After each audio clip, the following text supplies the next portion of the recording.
This is an Insane Cast production. You're listening to Thanks for Watching the All Movies Podcast. With your cast, Beth, DJ, Jimmy, and Adrian. And now, thanks for watching. All right, welcome to our second podcast. Thanks for watching. Yeah. Show 1802. Whee! Yay.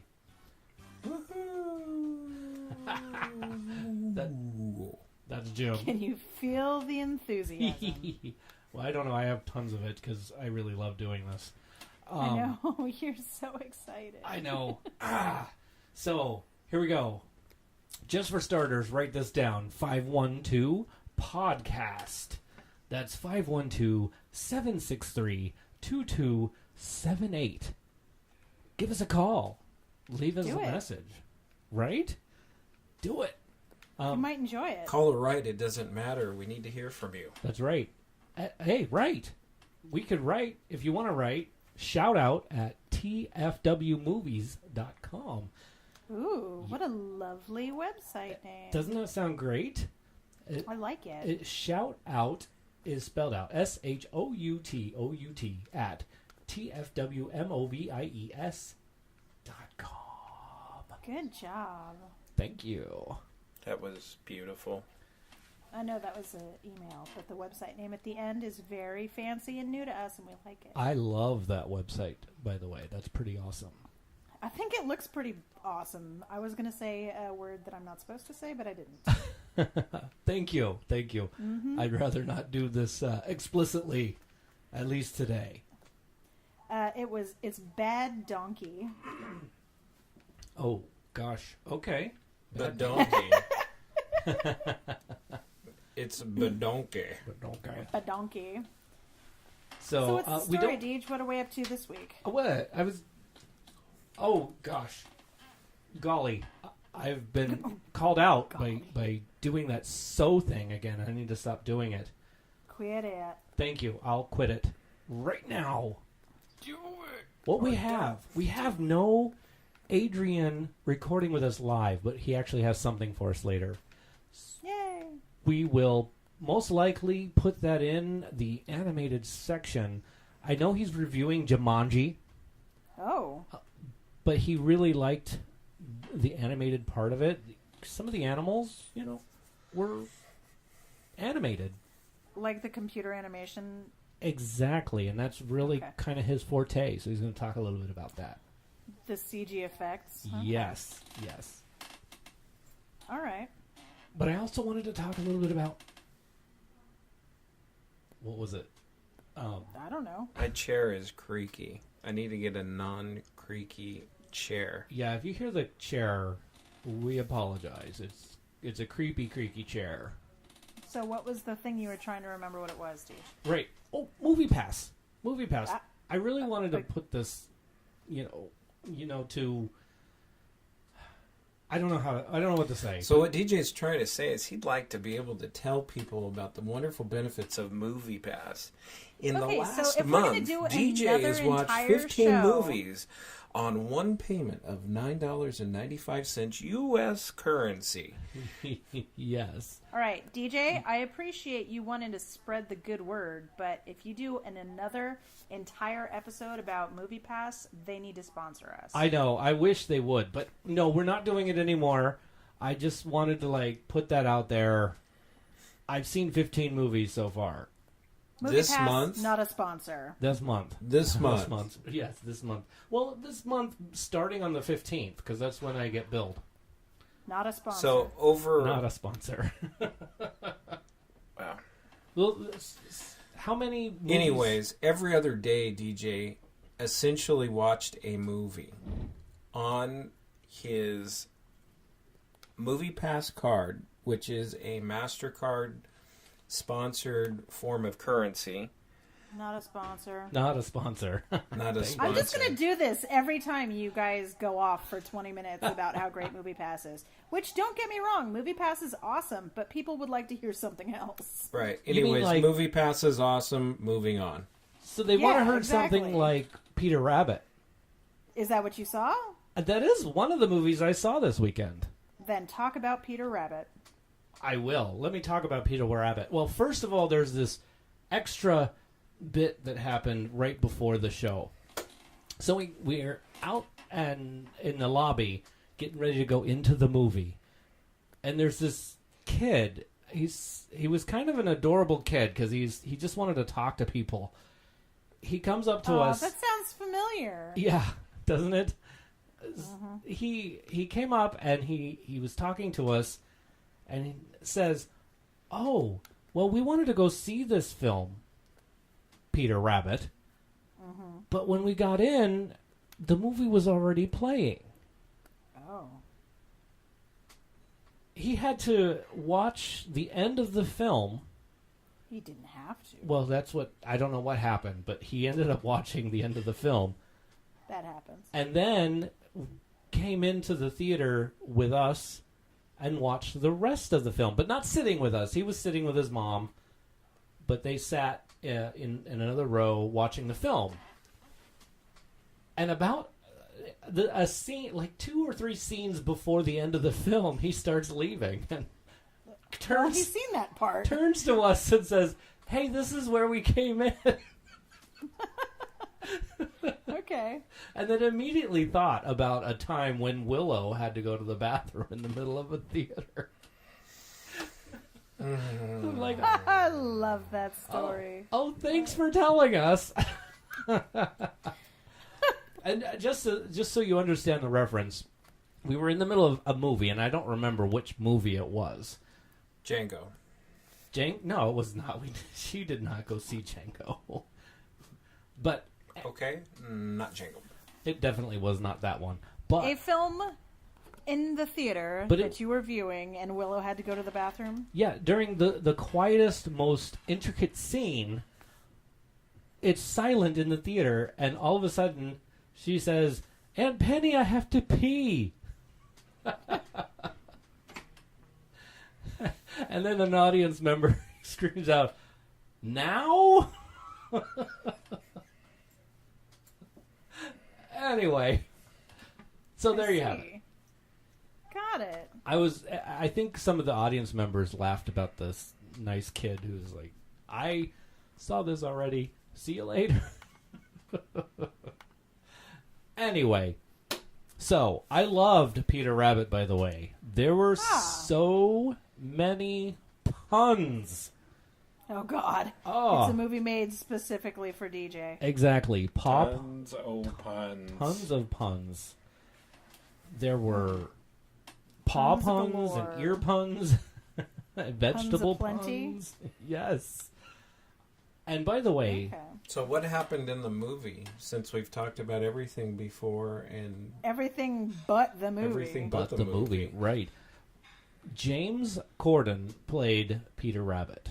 Now, the voice of Peter Rabbit. Yeah, he was the voice. And by the way, he's doing pretty good stuff, I think. Hey, he's very funny. Yes. So it was really a story about regrets. Yes, I also regret stealing stuff from Farmer McGregor's garden. Yes, exactly. So it kind of is one of those teach a lesson type of films. And generally, that's what kid movies are. Right? That's pretty much... Because they're trying to teach the children a lesson. Exactly. And it's got the "you see, Timmy" at the end, like in Lassie. Right. You see, Timmy. And it showed really how mischievous Peter Rabbit and the McGregors really are. I see. Yeah. So. Well, I'm glad you enjoyed it. I think you should go see it just for the puns. I likely will. Yes. Good. And I know Adrian's probably going to go see it, but I'm not sure exactly when he's going to get to see it. So. Oh, I did it again. Oh, you need you did. You need to slap me every time I do that. But not hard, because I don't like... not don't hard. Don't give him leave to smack you. Right. Don't give him permission. He'll do it and enjoy it. Folks, that is what is known as consent. Whoops. Yeah, you're in trouble now. Now I'm in trouble. Therefore, DJ cannot bring a claim for battery. No. Neither assault, but only if you're nor slapping. pepper, nor battery. Yes. Pepper? Salt and pepper. Never mind. Let's see. We were going for a pun there. So, That's not really. what was the lesson? Anyway. What's the regret lesson taught by Peter Rabbit? Own up. Or does that own up? Yeah, own Take up to responsibility what you did. for your actions. Okay. Yeah, and there's repercussions for what you do. There are consequences. You know, people. You affect people. You know, whether or not you know you're doing it. So it was a ripples in the pond, like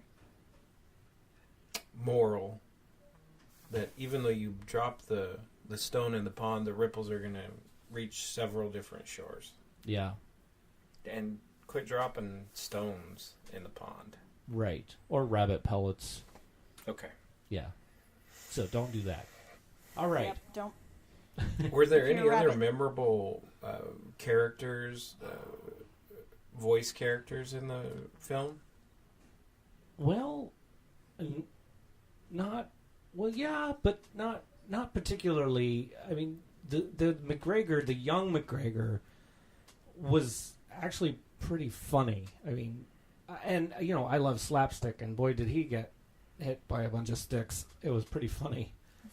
I see a lot of rakes in his future. Yes. Oh boy, did they rake in the laughter? Did they rake him across the coals? They sure did. I see. Many a time. Got it. So he, dang it, there, got me again. But it was really great, and it was endearing because the little bunnies, they said sorry in their own little headbutting ways. Oh. Okay. Yeah. Good job, bunnies. Yeah, the bunnies were awesome. So they have, again, like morals and all that. But then you get to the adult films, and I don't mean... Yeah, maybe don't call them adult films. The live-action, non-animated films. The films kids aren't probably going to want to see, per General se. consumption films. Yeah. So General audiences, if you will. films like another movie, 1517 to Paris. Oh, how'd you like that? I liked it. Well, no, actually, when I found out who it was directed by, I actually ended up loving it. Okay. So... Okay, let me You let didn't me get like this it, right. but then you found out Clint Eastwood was the director, and then it made it better? Yes. Okay. So there's no... So on the merits of the film, it was okay. But as soon as you found out who directed it, it was fabulous. Because then I Is realized... that correct? Yes. Because Wow. I realized how it was filmed was... I think that's what we like to call bias, ladies and gents. No. It was genius. Unless your English is a second language for you, then it's bias. Oh, excuse me. Right. But it's not here. But, well, here. So the scenes, it all feels like a low-budget film. Totally raw. Totally raw. I mean, from some of the weird angles that were made, some of the acting was just not acting. Clearly, it was not acting. It was real life acting. It really was. But then I realized that's what Clint Eastwood was trying to portray. Right. So it makes it actually really genius. You could tell the difference between who the actors were and who the non-actors were. Who the professional actors, the trained actors were, and right. I think it was I watched 1517 to Paris as well. Very good film. Horrible acting. Very good film.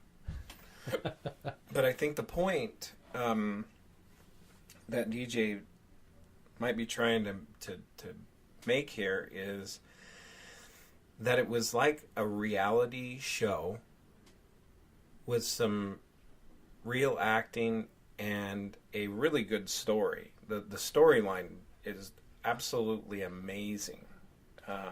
Well, the idea that it happened, I mean, what happened, what everything came to, that was just, it was pretty cool. They did a great job and saved a whole bunch of lives, which is really neat. It was like a docudrama without so much the drama, a lot of the docu. Right. Felt good.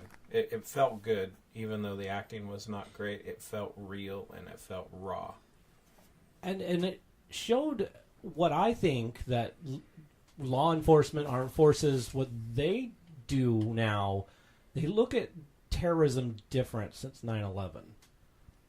And one of the things the character Spencer, also real life person Spencer, he charged the guy with the gun, and we all saw that in the movie theater or in the trailer. So not really giving away anything. But I think that most people in law enforcement or armed forces are going to do that now. Whereas pre 9/11, I don't think they did that. I don't think they were trained for stuff like that. Well, I think a lot of the first responders and people who are in these situations are in these situations because they are the person who runs to the fracas instead of away from. Yeah. And that's why they become cops and army and military and everything, because that's part of who they are as a person. I see what you're saying, though. But yeah, yeah. I like the fact that Clint Eastwood had the insight to incorporate like a layer of, if you will, terrorism, because early in the film the backstory is about Spencer and his real life friends as they were growing up and how they would always get in trouble. And in one scene, it was especially pointed because I have several connections to people with neurological deficits or disabilities. And a teacher tells two single moms of two of the characters, of the three leading characters, maybe you should think about medicating your children. Have you ever heard of ADD? And the moms just came uncorked, pulled their children out of the school, put them in a private Christian school, which wasn't any better. But just the portrayal that these kids with ADHD and ADD, they're lost causes and they're just troublemakers. And then the way he characterizes it is they can over-focus so much, like this character Spencer did, and overcome things that they put their mind to. So I thought that was really insightful to draw in that they're almost like their own little brand of terrorists. Right. And I actually used that insight in another aspect of my life this week. Oh, cool. Because of that movie. That's cool. What did you do? How did you use it? Am I allowed to talk about work? Well, it's movie related. Absolutely. Okay. So I'm an attorney who files administrative complaints on behalf of children with disabilities against their schools. And one particular, I just filed the complaint yesterday, as a matter of fact. A 12th grader who has classic ADHD and is super brilliant, but can't sit still, has a hard time reading, and he's been vilified by the fact that he doesn't pay attention, he doesn't care. He had a teacher write in a report that's in his education file, in his cumulative file, he just doesn't give a crap, and I don't want him in my class anymore. Wow, that's Ouch. Classy, teacher. Yeah. And that was in 10th grade. Ouch. So, I look back on this film and I thought, man, if Clint Eastwood can put that emotion that I felt when I read that into a film and show the potential. So I started doing a bunch of digging, and I called I called like his pediatrician, my client's pediatrician, mother. Oh, I thought you were going to say. I thought you were saying Clint Eastwood's pediatrician. Yeah, right. And his proctologist, but. So I called these people and got a little more insight, and I actually ended up having a video meeting, a second meeting with my client, and asked him a lot of questions, and I built it into the complaint, the characterization of what he has done. And this young man actually is ranked in the world on a video game, live. I'm not sure what you would call it, but not like a first-person shooter video game, but where they team up and they do things. He's ranked worldwide, wow. like in the 500s of this video game. Highly intelligent, very kind young man.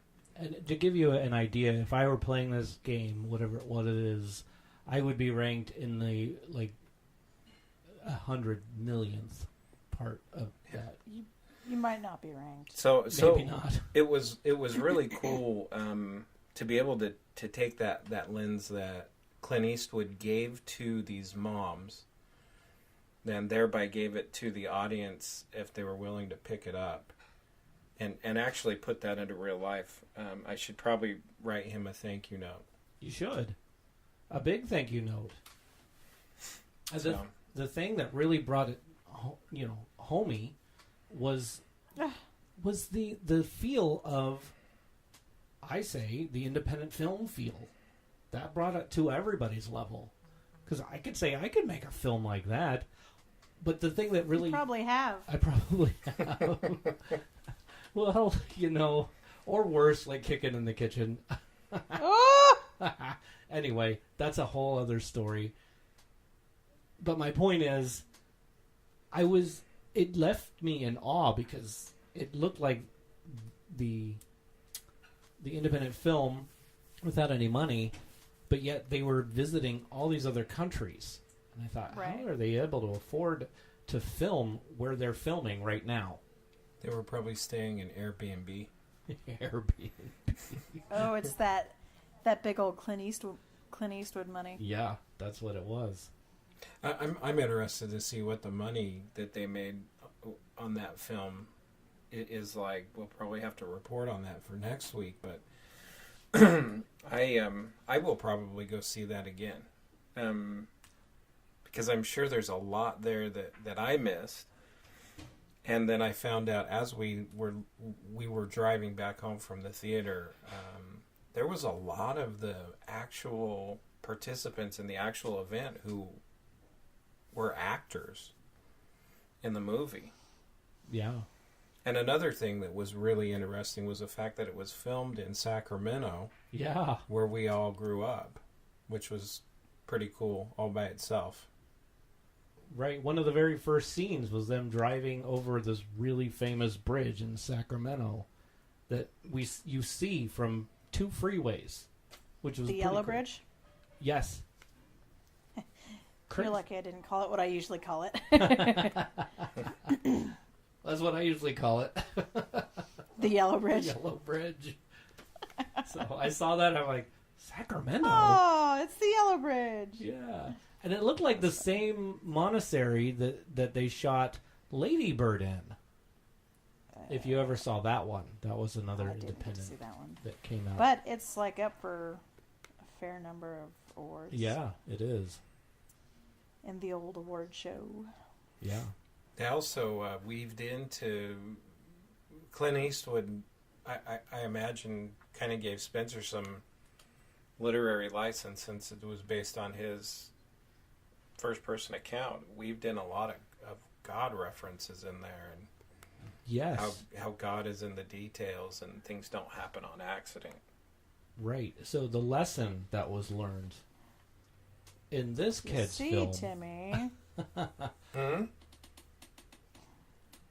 What's that, Miss Beth?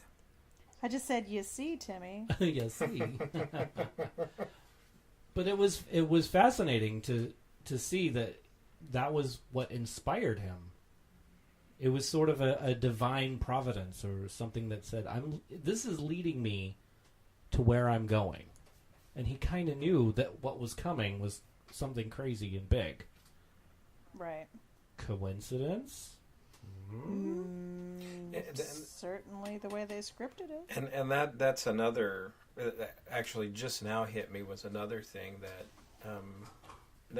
in a non-pejorative way, when there's quote-unquote messed up people, there usually is a God tie in there. It's like, oh, you're a religious fanatic. You're a God freak.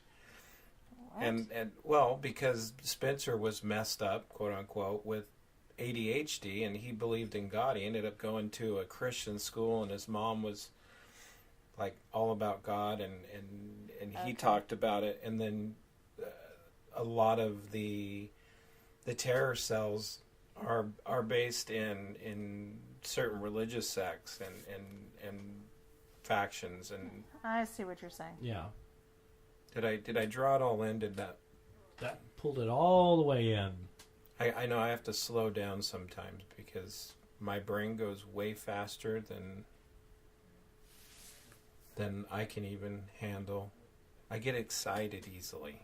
Nice. It might be the fact that I have ADHD. There you go. There it is. Cool. Well, that was it for the films that we saw. Or unless you have anything else, Jimmy, did you see anything else?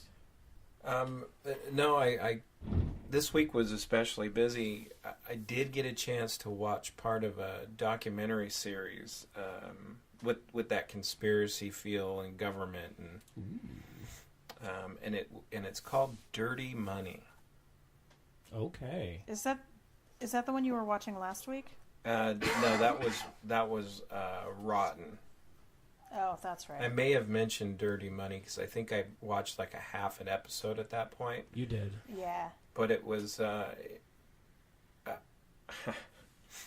I'm always interested in what I'm buying and what I'm participating in, and they had an episode on an automaker that a personal friend of mine actually litigated a case against a great big, and I think the two words were diesel and clean, but I'm not sure, and they may not be in that order. Oh, that was subtle.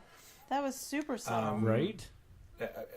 A close friend of mine, firm that he manages, is prosecuting that for the shareholders. Anyways, I thought about it, and I rented one of those. I rented one of those vehicles, and I thought, this is really a nice car.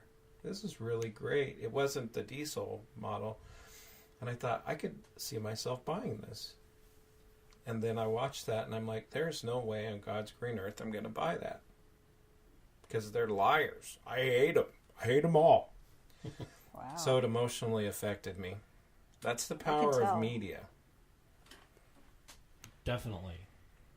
That's definitely an emotional thing. And that's probably a point where Adrian would be like, dude, that's creepy. Yeah. But that's the thing. Movies inspire emotion. So here's a question. It's in our challenge phase. Okay, what movies make you feel happy? And if you need an example, I have an example. The Neverending Story. Oh, except for the part with Artax. Oh. But overall, the whole film was just such a happy story. It was so happy. Everything. Well, kind of. Kind of, yeah. But it's don't get me wrong. I love that movie. That's on my top 10 probably list ever. I always love that movie, but I am 35 years old, and that movie makes me cry. Oh. So is it a happy cry or no? Yikes! Definitely not. Whoops. No, it's okay. I mean, I love it, and I willingly watch it all the time. I hear Neverending Story, and it puts a smile on my face. It makes me happy. I'm not saying it doesn't make me happy. I'm just saying it also, if you think about it, I mean, it's a story about a kid who is trying to help save a world of imagination from dying. Yes. So the movie itself, I can see what you're saying, but also the reason for it kind of makes me sad. Like, I don't want Fantasia to be in peril in the first place. True that. That. And the second one is The Greatest Showman. Oh, yeah, I love that. Because you just sing along to it. Double true. So, Beth, what about you? And I know it's not Neverending Story at this time. I really like The Princess Bride. Ooh. I think I talked about it last week, maybe, or did I talk to you about this after? Inconceivable. After show. You did. We talked a little bit about it last time, but we didn't talk about our emotions. Ghostbusters always makes me happy. That's why my dog is named after a Ghostbuster. Gosh. What's your dog's name for the viewing audience? Egon Spangler. Ah. Awesome. Yeah. Also, any of the Indiana Jones movies, but mostly the first and the third one. Okay. Mm-hmm. They make me happy. When I was, like, dying sick the other day, I was just, like, shotgunning them. Aw. Very good. And falling asleep through most of them. But I would wake up and then start the next one. Excellente. So good. Oh, also, Bill and Ted's Excellent Adventure is really good. Those are really good ones. Thank you. How about you, Jim? That makes me happy is typically anything Adam Sandler. Ooh. Ah. As goofy and sometimes unrighteous or what have you, Adam Sandler just has a way of putting things into perspective. And you don't know whether you're coming or going on it a lot of times, but if you come out smiling on the other end, you're like, that was pretty funny. That was really funny. Like a kid peeing on a wall. You know, that's not, it shouldn't be funny. But it was pretty funny. He just sort of brings it down home, like something you would have done as a kid. Yeah. Excuse me. And the fact that he uses things that are typically very controversial. You know, back in the day when it was less in the public eye, you know, the gay marriage thing. Adam Sandler was just like, yeah, this is a real thing, and these are my friends. I'm not ashamed of that. And people with differences probably is a good way to put it, because he always has like a cross-eyed guy in his movie. Yeah. Right. He always has the weird dude. Yeah, he does. And the fact that he uses Rob Schneider in every movie says a lot. Yeah. And anything with Robin Williams, I love. Robin Williams is my absolute favorite all time. My favorite all time movie doesn't make me happy, but it evokes great emotion. Is Dead Poets Society. Yeah. Yeah. Well, we'll have to. What emotion do you think that hits you? It makes me reflective. It makes me reflect on all the things in life that could have turned out bad but did not, because I have a choice. Yeah. There you go. Nice. I like Mrs. Doubtfire. Yeah. That was awesome. That was... Whenever I can use, it was a run by fruiting. I know you do. Anytime I meet someone named Stu, I say, ooh, that's more of a thick soup than a name. I forgot about that. I have a colleague named Stu, and I'm like, I'm going to use that. So there you like go. A thick stew, like a thick soup? It's more of a thick soup than a name, really. Also, I say carpe dentum a lot. Seize the teeth. Yes. Nice. Yeah. Right. So next week. I did it again. Next week's releases are? Next week's releases. 2 of them, and I think Adrian's got Early Man, because that's claymation, animated. Yep. I know. We're stretching a little bit. He'll have that covered. But the real movie, the one that everybody's itching to see. Black Panther. Yet another Marvel movie. It'll be marvelous, that's for sure. Wah, wah. Cool. I'm actually, I have no idea anything about Black Panther other than what I've seen on the trailer that I've seen repeatedly at the movies because of my movie pass that I've used greater than 8 times and less than 15 times in the last 30 days. You don't have to keep explaining it. They heard it. They heard it. It looks really interesting because it's not your typical Marvel movie. I'm excited. I'm pumped. Yeah. I may not get to see it.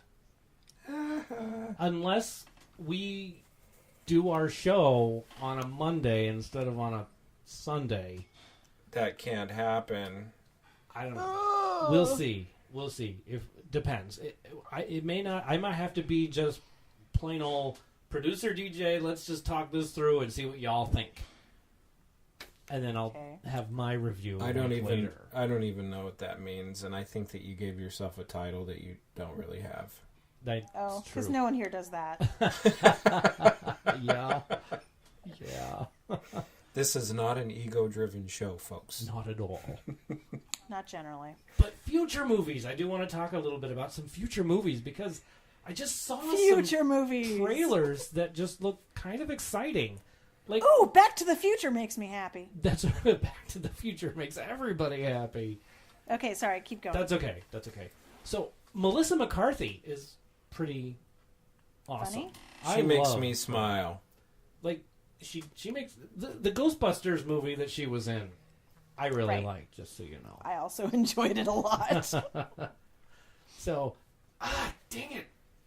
Sorry, I'll stop saying dang it every time I say so. If anybody has any recommendations for cognitive behavioral therapists in the San Diego County area that would be willing to work with DJ on his propensity to use the word so, please call 512-PODCAST or 512-763-2278 or... To keep it real anonymous, you can email us at shoutout@tfwmovies.com. Them are just really big words. I'm just a humble pirate.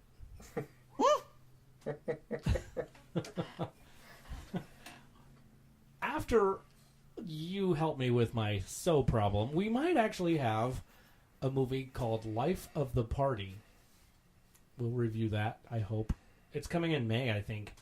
Melissa McCarthy. Yeah, Life hilarious. of the Party. Look it up. Wow. It's a great trailer. I thought it was hilarious. Melissa McCarthy, or her character, decides she's going to go back to college. And she's going to college where her daughter's going to college. Not a train wreck. Really, it's not going to be a train wreck. Other train wrecks I've seen with Amy Schumer. But she just had a movie come out recently with Goldie Hawn. And I can't remember. Right. I can't remember the name of that off my. Snatched. That's it. Snatched. So she's in another one called I Feel Pretty, which actually looks pretty funny. Yeah. There's an Adam Sandler reference. I feel pretty. Yeah. Oh, so pretty. Anger Management. I did like Anger Management. Yeah, that was a good one. I find myself commonly on this podcast saying "Goose Fraba." Uh-oh. So let me tell you about I Feel Pretty. This girl is obsessed with her look.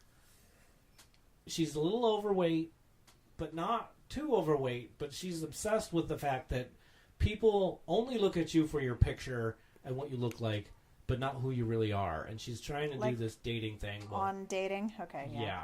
So what happens is she ends up falling or hitting her head, and now she thinks she has this gorgeous body. Reverse Shallow Hal. I've got it. Yeah, reverse Shallow Hal. She thinks she's gorgeous, and it changes her life.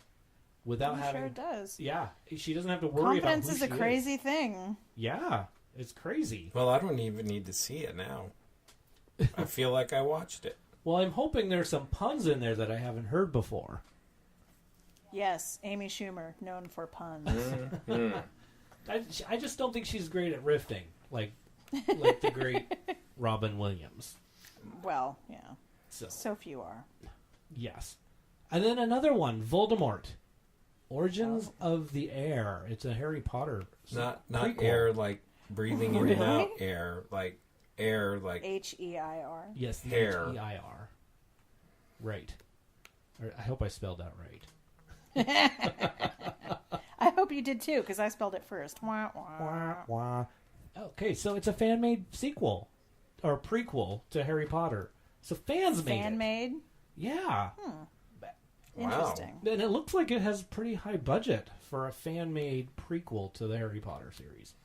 DJ, have you been making prequels again? Not this time.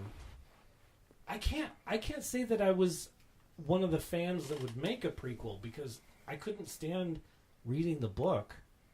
Oh, so sad by the end.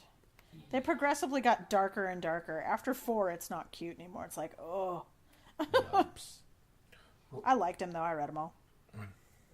Yeah. And then Ant-Man and the Wasp, that comes out soon, too.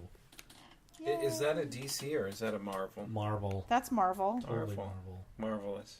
One of my favorite scenes in the trailer that I've only seen, but one of the favorite scenes in that was, so she has wings.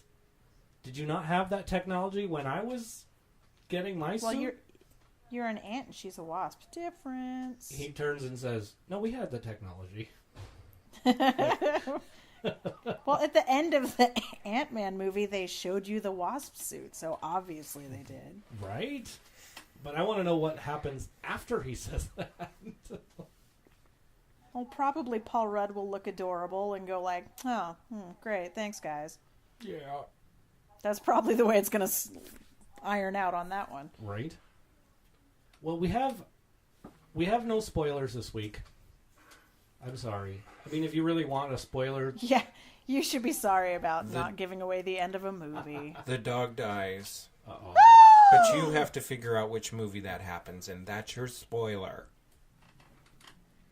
That sucks, Jim. That sucks. Right. You are welcome. Well, do you have... say things, but I won't. Do you have the show notes up, Beth? No. No. Okay. Then I ever? That's okay. Then I'll take care of this today. Okay. This has been Thanks for Watching. Thanks for watching. Right. So, audience, first Gracias of all, thank you. por ver. That's right. What he said. Thank you for No. Thank you for listening to us. Gracias por Thank you for escuchar. watching. That's better. Películas. And other people want to thank Josh Struthers, and I know I didn't thank him last week, and I feel horrible about it. But he's the guy. I think you should feel horrible. I do. He did our opening. He's the voice of our opening, and plus his birthday's this week, so big shout out. Ooh, happy birthday! That's right. Wow. Thanks for a great opening of the podcast. Then we want to thank so cool. Big Checho. Big Checho, a big Checho art and design, world famous. I know he made me Bethy with the good hair. He did. Tattoos that, photorealism tattoos that are unfrickin' real. That's right. There is a link to his, to some of his art on our website, right? There is. This guy I saw that. This guy He's is really amazing. Good. Yeah. Super, super good. You need to go to San Diego and get a tat from him. You can get a tattoo and look at the ocean at the same time from Big Checho Art and Design Studio. Yep. I've been there a sponsor. A few times. Well, not for tattoos, but I've been there. Right. So, King Louie, Brandon Genovese, thank you. Oh, gosh, I hope you're not listening. Oh, you probably are. Oh, darn Maybe it. you should just say it again and edit it out. But I guess I could. I'm not doing that. I'm not doing that. We're about butchering names here. That's right. Thank you, Jimmy Harris. Thank you, Jeremy Horseface. Beth Levine. Beth LaBarnes. LaBarnes. Adrian Rondo. Jackie Harris. Mary Poppins, y'all. And a huge thank you to Penny McGee for being on the show. We won't butcher her name because we love her. That's thank you, right. Penny. Absolutely. Isn't Rondo the name of a planet on a Star Wars episode? I don't think so. I don't think so. Maybe. If remember. it is and I'm wrong, then. But I made I'm you a guys horrible Star Wars perplexed fan. for a second. You did. Anyways. You did. You broke it. That's it. You broke us. Cheers. You Good gotta night. edit This has that shit been. out. Thanks for watching. Thanks for watching.